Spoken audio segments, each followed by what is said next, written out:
সরকারি চাকরিতে মুক্তিযোদ্ধা কোটা বাতিলের সিদ্ধান্ত অবৈধ ঘোষণা করে হাইকোর্টের দেয়া রায়ের বিরুদ্ধে রাষ্ট্রপক্ষের করা আপিলে পক্ষভুক্ত হওয়ার জন্য সাধারণ শিক্ষার্থীদের পক্ষ থেকে আবেদন করা হয়েছে।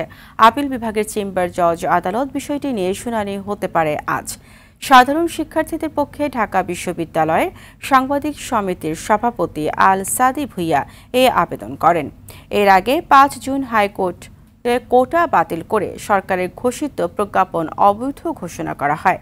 এই রায়ের বিরুদ্ধে আপিল করে সরকার, যা শুনানির অপেক্ষায় আছে। কোটা বাতিলের দাবিতে লাগাতার আন্দোলনে আছে চাকরি প্রত্যাশীরা। ২০১৮ সালের ৪ অক্টোবর সরকারি চাকরিতে কোটা বাতিল করে প্রজ্ঞাপন জারি করা হয়।